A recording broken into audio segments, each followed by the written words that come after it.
बिस्मिल्लाहिर्रहमानिर्रहीम अस्सलाम वालेकुम। आज मैं आप सबके साथ शेयर करूंगी हॉट चॉकलेट की रेसिपी। बहुत मज़ेदार बनता है, आपका हाथ ही नहीं रुकता जब आप ये पीना स्टार्ट करते हैं। बच्चे बड़ों के लिए दोनों के लिए यकसा फेवरेट बन जाता है। अच्छा जी, मैं आपको 1 कप की रेसिपी बताऊंगी, आप इसको डबल करते जाएं जितनी ज़्यादा आपने बनाना है। इसके लिए मैंने 1 कप दूध लिया, 2 टेबल स्पून मैंने इसके लिए चीनी लिया है, 1 टेबल स्पून मैंने इसके लिए कोको पाउडर लिया है और हाफ़ टेबल स्पून मैंने इसके लिए कॉर्नफ्लोर लिया है। दूध को आपने पैन में डालना है और इसको पकने से मतलब बॉयल आने से पहले सारी चीज़ें इसमें मिक्स कर देनी है। कोको पाउडर डालना है, साथ हमने कॉर्नफ्लोर डालना है और साथ ही शुगर डालनी है। कोको पाउडर के साथ 1-2 का रेशो बिल्कुल परफेक्ट रहता है। चीनी का फ़र्ज़ करें आपने अगर 1 tablespoon cocoa powder use किया तो 2 टेबल स्पून आप इसमें शुगर ऐड कर लें, क्योंकि कोको पाउडर में थोड़ी बिटरनेस होती है तो उसके लिए फिर आप शुगर थोड़ी एक्स्ट्रा इस्तेमाल करते हैं। केक में भी यही मेथड चलता है और जो चॉकलेट के जितने भी ड्रिंक्स बनेंगे उसमें भी यही। अब आपने इसको अच्छी तरह मिक्स करना है। मिक्स करने के बाद आपने फिर इसको वापस बॉयल होने के लिए चूल्हे पे चढ़ा देना है। ये थोड़ा सा मैसी हो जाएगा तो आपने एहतियात से सारा काम करें या कोशिश करें कि बड़ा बड़ा बर्तन ले। आजकल हर घर में कोई ना कोई बीमार है, मेरे घर में भी तकरीबन सभी बीमार है। मेरी अपनी बहुत ज़्यादा तबीयत ख़राब थी, लेकिन मैंने कहा मैं ये रेसिपी ज़रूर शेयर करूँगी, क्योंकि सर्दी का मौसम है और सर्दी में बच्चों को तो समझ ही नहीं आती उनको क्या दिया जाए ऐसा। तो ये हॉट चॉकलेट उनके लिए बेहतरीन रेसिपी है। अब आपने मुसलसल चम्मच हिलाते रहना है और गाढ़ा होने तक इसको पकाना। आहिस्ता आहिस्ता ये थिक होना स्टार्ट हो जाएगा। चम्मच आपने मुसलसल चलाते रहनी है। उसकी वजह ये है कि कॉर्नफ्लोर जिस भी चीज़ में आप डालते हैं उसमें फुटकियाँ बन जाती हैं अगर आप उसको मुसलसल चलाते ना रहें।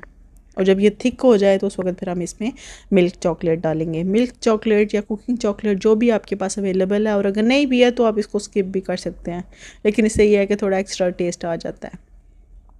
अब ये इसकी थिकनेस आप देख सकते हैं, बहुत ज़्यादा थिक नहीं है।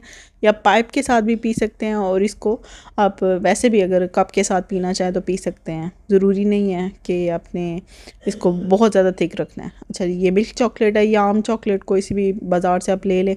तो ये मैंने हाफ़ ली है, ये हम इसमें डाल देंगे। 100-200 रुपये की मिल जाती है। अब हम इसको वापस चूल्हे पर चढ़ाएँगे और इसको अच्छी तरह पकाएँगे। चॉकलेट इसमें जब मिक्स हो जाएगी तो उसके बाद फिर हम उतार के इसको जिस भी बर्तन में आपने पेश करना है, आप इसको चम्मच के साथ भी खा सकते हैं और कप के साथ आप पी भी सकते हैं और इवन पाइप के साथ भी। बहुत ज़्यादा गर्म नहीं पीना, वरना पाइप अक्सर ऐसे होता है कि वो ख़राब हो जाते हैं। अब ये चॉकलेट हमारी मेल्ट हो गई है तो हम इसको उतार लेंगे और कप्स में डालेंगे। अब ये मैंने अपने कप्स तैयार किए हैं, मैं आइसक्रीम कप्स ले रही हूँ आपको अच्छी तरह दिखाने के लिए, वरना मोस्टली तो मैं कप में ही सर्व कर देती हूँ। उसका फ़ायदा ये होता है कि आप आसानी से पी लेते हैं और गरम गरम आपने इसको पीना है। ये इतना मज़ेदार होता है कि वो कहते हैं ना, taste will blow your mind. ये इस तरह का आपका ड्रिंक बन जाता है। ज़रूर ट्राई कीजिएगा एक दफ़ा मेरे कहने पे। आपके बच्चे भी कहेंगे, बार बार कहेंगे, फरमाइश करेंगे कि मम्मा हमें वो बना कर दें जो आपने उस दिन बनाया था। ये इतना मज़ेदार बनता है। ये नहीं है कि मैं अपनी बात कर रही हूँ कि मुझे पसंद है, सबको ये बहुत पसंद आएगा। चॉकलेट वैसे भी किसकी फ़ेवरेट नहीं होती, तो उसको नित नए तरीक़ों से खानों में इस्तेमाल करें तो उसका जायका और ज़्यादा बढ़ जाता है। मुझे उम्मीद है आप ये रेसिपी पसंद करेंगे। जब भी बनाए तो मुझे ज़रूर बताइएगा कि आपने किस तरह बनाई है।